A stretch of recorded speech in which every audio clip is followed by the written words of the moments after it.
What's going on, guys? Welcome back to the channel. I hope you're all well and have had a sick Christmas and a happy new year. In today's video we're going to be taking a look at my ownership experience over 6 months of owning the Ford Focus RS, so stay tuned. But before we get started into the video, please make sure you hit the subscribe button and turn on that little bell in the top right corner or top left corner, depending on where you're viewing from. That will allow you to be able to get notified when I go live on my live stream or when I post a video. So yeah, make sure you hit that notification bell to get updated for when I post new content. So yeah, without further ado, let's get straight into the video. So I'm going to start off by talking about what I enjoy about the Focus RS, what the car's good at. We'll get into the kind of negatives afterwards as well, but I'll also talk about my experience alongside the reliability factor. So I know you guys will all want to know about that. As you know, issues have happened during my ownership experience, which I will get on to later in the video. So we'll start off with the positives. So obviously I'm running the M400R tune on my Focus RS, which has worked wonders for the car. It's insane power delivery, but that's not what I really want to talk about too much. I want to talk about like the kind of out-of-box all-year capability that the car has, even as stock. The RS is able to perform in multiple weather conditions with ease and on nearly any road surface you can chuck at it, which basically makes the RS a bloody fun car to drive all year round. Unless you're sat in traffic, of course, that's just kind of when it sucks. But the great thing about that is the nice pops and bangs you get from the Mountain V3 catback exhaust system. So if you are feeling a bit rowdy and you kind of want to show off a little bit or make some noise and you blip the throttle a little bit, about 2,500 revs, you're going to hear some pops and bangs. So that always adds to the nice satisfaction of sitting in traffic and making sure you get noticed. I think the power delivery in the RS, especially after the M400R tune, from low revs, is absolutely insane. Like as soon as it hits like 2,000, the turbo just kicks in and you fly. Literally anything from gear 1 up to 3, and even in 4th, it pulls like a freight train throughout the whole time you're kind of going up the gears. Obviously in the top end it kind of backs off a bit, but the torque in like 2nd and 3rd is just astronomical. So if you're trying to like pull away from someone or do a quick overtake, even in 6th gear, the torque you get is insane. So it's just easy to get past people, which I really enjoy about the car. Even out of the box, it's good like that, but with the M400R tune, just makes it even better. Obviously, we couldn't talk about the 6-month ownership of the car without talking about how it handles. The car is literally just glued to the road the whole time. It will just go around corners like it's on bloody rails. It just can't. It's very difficult for you to lose traction, especially in the dry. If it's wet, it's a different story. I've slipped out a couple of times, but that's only when I've been accelerating in 2nd gear around a corner, because the torque comes in so quick, it just shifts the car's balance. It's not fun when you feel the back end slide out, especially when you're not preparing yourself to drift a car. When you're doing it and you drift without intentionally drifting, that is when it's a little bit scary, and that's happened to me a few times. But it's all fun and games, isn't it? You own these sort of cars for that sort of stuff to happen and to enjoy it, so you learn your mistakes. But yes, even when you do kind of slide out or drift a little bit, as soon as you put your foot back on the throttle again, it's so easy to regain the grip, and it will just twist itself from the front end using that all-wheel drive system, which is great. I think the great thing about the RS as well, especially on B roads, like the way that it handles, it does not feel like a Focus. It feels more like a Fiesta ST that is just planted, that can just utilise the 4-wheel drive system and just push itself out of corners, you know, inspiring confidence through you as a driver, because the car does so much. Well, it doesn't do so much of the work for you, but it does a lot of the work without you even realising. You think you're doing a lot, but the car does help, but it definitely is down to user driver experience, and that is what the Focus RS gives you. You know, you put your foot down coming out of an apex and it just inspires confidence in you, because you're like, this car, like, I can push it to its limits and I can really enjoy it, and that is what it does. So let's have a little chat about the passenger and storage capacity of the Focus RS. So obviously it's a 5-door hatch, and I owned a Fiesta ST200 before. The ST200 was a great car, except it lacked a little bit of power, top end, It was fun, and obviously it was front wheel drive. If you made a Fiesta that was all wheel drive, I'd happily buy it because it'd just be insane. However, it just lacked room. It was like you could fit 2 people in the front with loads of room, but in the back, the Fiesta literally had no room. You couldn't get 4 males in there that are actually comfortable unless you're in the front. If you're sat in the front, you're probably alright, but I think the only person that'd be comfortable is the driver. Whereas in a Focus, in the RS, it's a 5-door hatchback. It can fit 5 males in there comfortably with a bunch of luggage in the back as well. You know, the boot size is fair. It's the same as any other bloody Focus pretty much, but you get a lot more in there than you do a Fiesta. And the fact that you can get so much like performance out of a car like that while being 5-door, while also having like 5 people in the car with you, with the boot full, and you can still go and, you know, drive it like a madman around the B roads, and it still accelerate like an absolute freight train. Well, freight trains aren't that quick, but it pulls harder than a freight train. You know, accelerating so quickly and just being able to enjoy it as well. It is something that the Focus RS does so well. Obviously, as we get older, you know, families start coming into the mix, and partners and dogs and everything else, and road trips and stuff, and you want more room. That's what the Focus RS gives you. It gives you a car which doesn't feel as heavy as it is when you're driving it, but it also gives you the usability of a normal hatchback with the performance of a rally car. That pretty much sums up what the RS is like. It's just great. It's just a great car. So some say that the car is subtle. I personally do not agree. I don't think the car is subtle at all. I think running the nitrous blue paintwork on it, it stands out, especially with the pearlescent like glitter that comes from the paintwork. It looks insane in the sun, and it does stand out. People look at it like, that is a nice looking car, but they look at it and go, it's a Ford, it can't be that fast. So you get an Audi A4 that's sat up your ass going, oh yeah, move out of the way, I'm so fast. And they just do not expect what war they have just started with the Focus RS. And as soon as you drop it down into 4th or 3rd gear and they are sat behind you, they do not know what has hit them. You drop the gear and you are gone. And the exhaust system on it sounds insane. You know, and they just look at you and it's like, what?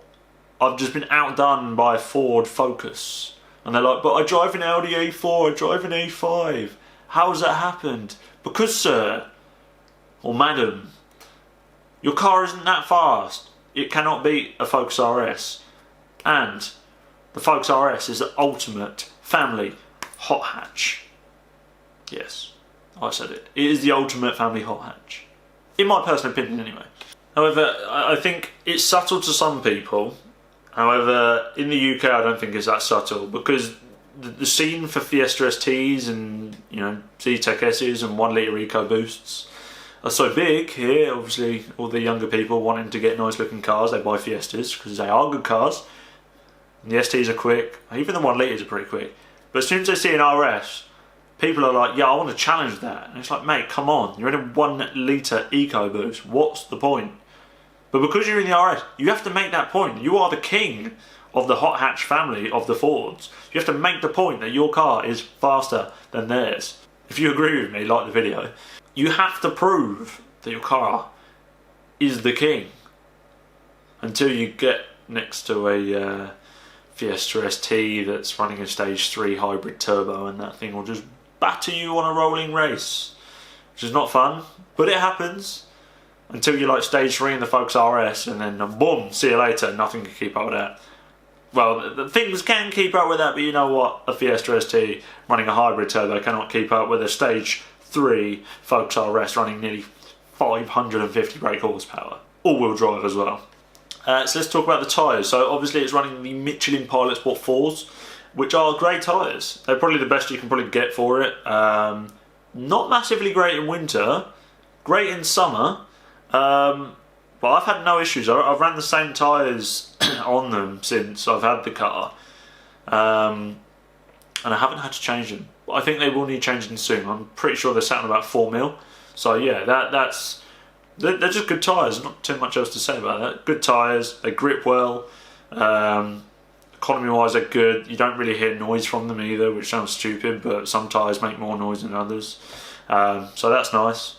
But yeah, moving swiftly on, let's take a look at the negatives of the car.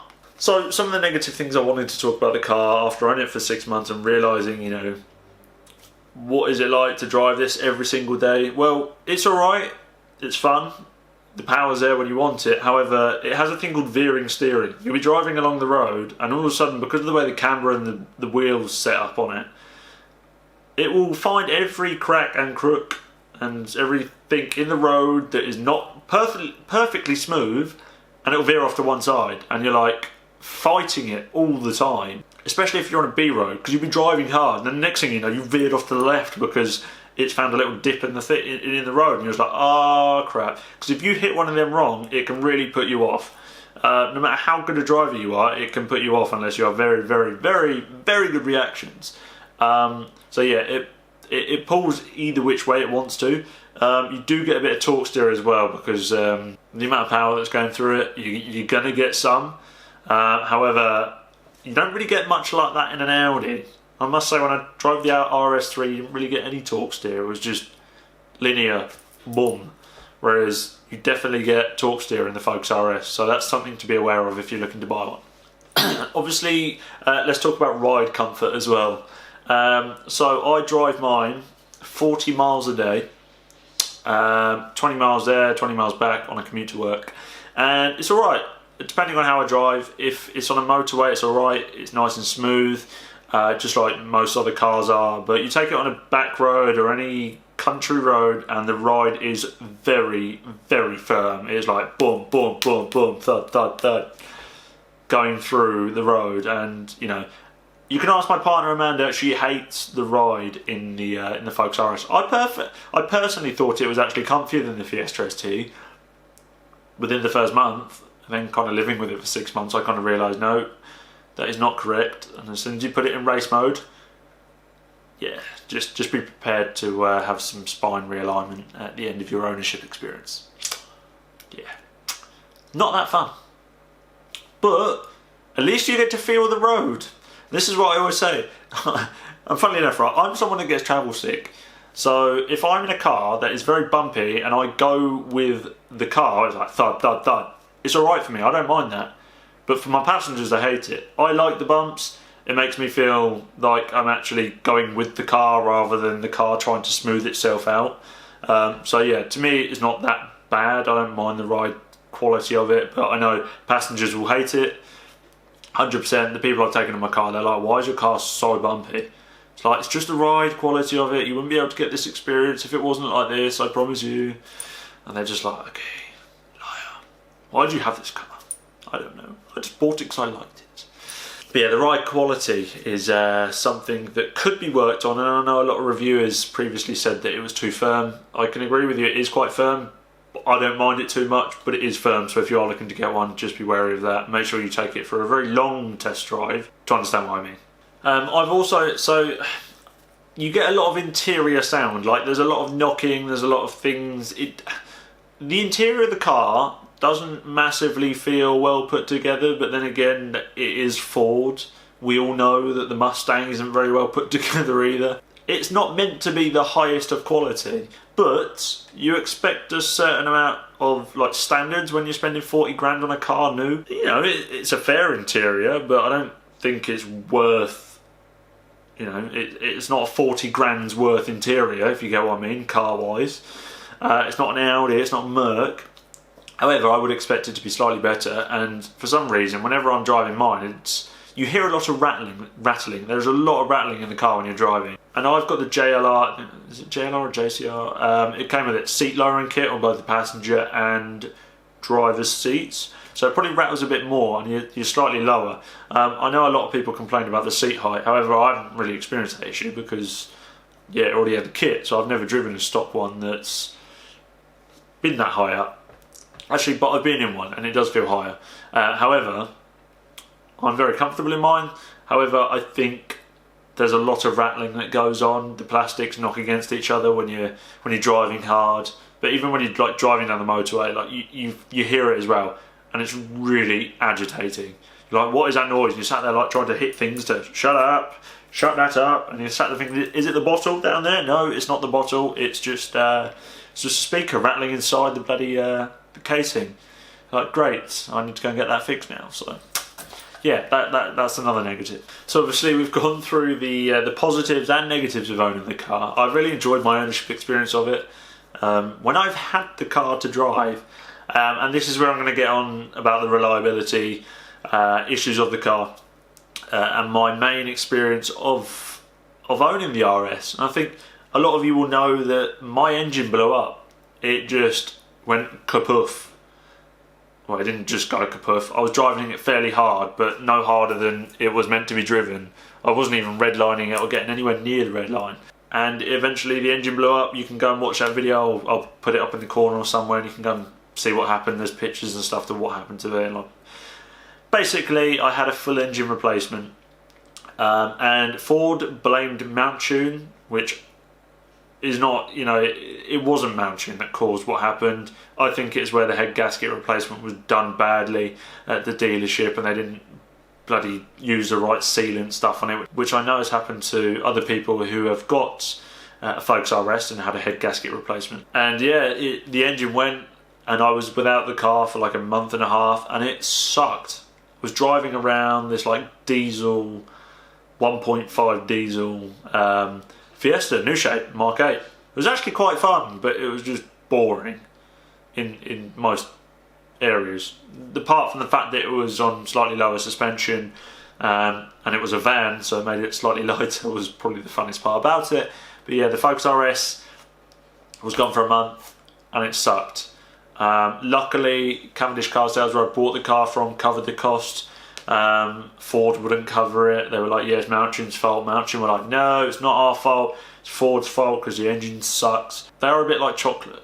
They just kind of melt when they're kind of put under any pressure. Unfortunately, Ford didn't design the engine in the most best way according to certain people, and yeah, it's a bit of a weird one. But I've got it back now. My 6-month ownership experience of the car was like a 4.5 month experience, because obviously I didn't have it for a month and a half, but I kind of owned it. So yeah, I was without the car for a month and a half, which sucked, but as soon as I got it back, I put the 400R package on it and it just completely changed the car. It runs so much better now. I get a nice amount of overrun on the burbles and stuff, and the car just performs really well. I've done about 3,000 miles in it now, since having the M400R package on it.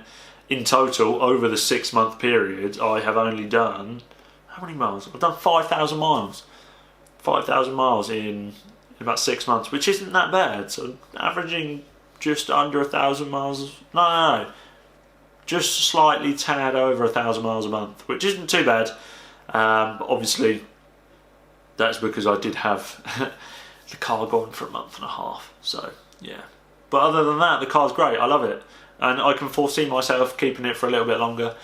I don't know how long I will keep it for, probably another 6 months, maybe a year, I'm not too sure. I don't know what I want next. I've always said I would like an Audi R8. I don't know which Audi R8, definitely not the V8, it had to be a V10 of some sort, and I probably wouldn't want the manual gearbox either, I want the Tiptronic. So I don't know how long I will keep the RS for from now, but I will carry on creating content around it. I've got some new stuff coming up on it, but my 6-month ownership, overall, I've enjoyed the car. It's a great car to drive. I get a smile every time I go out in it. I look at it and it just looks so aggressive and I'm like, I love this car. But I always have that instinctive feeling in the back of me, is it going to blow up again if I push it too hard? You're like, and you shouldn't feel like that when you own a car like the RS. You shouldn't feel that, oh, if I push it a little bit harder, will it blow up? You shouldn't feel like that. These things are built to go quick. They're built to be pushed hard. You know, they're based on like a rally car. So, you know, I love it to bits. But yeah, I think I've just kind of maybe fallen out of love with the car a little bit. But I'd be interested to hear what you guys think. If you are a Focus RS owner, I'd like to hear your experience. So please let me know in the comments. If you guys are looking to buy a Focus RS, I would still definitely advise doing it. Just make sure you get one that hasn't already had the head gasket recall done. Make sure you get one that's had the newer, updated engine with all the issues fixed up as such. So basically, I'm running a chassis which has done 25,000 miles, but I'm running an engine which has done 3,000. So practically, I'm in a fairly new car. So yeah. If anyone's looking for an RS at some point in the future, holler at me. Nah, I'm not going to sell it for the moment, but I'm just looking forward to seeing where the RS takes me in terms of you know, content on the channel. It's a great car, I love it to bits. I've lost a little bit of faith in it, but it's back on the road now and I'm enjoying it again, which is always good. So yeah, if you are new to the channel, make sure you hit the subscribe button, hit the massive like button down below as well, and share this video with your friends or tag people that might want to see what it's like to own a Focus RS, and let me know if you're thinking of ever getting one down below. And make sure you hit that little bell notification. It means you get post notifications when I post new content or go live on one of my live streams. So yeah, thanks for watching guys, I hope you've enjoyed it and I'll catch you in the next one. Peace.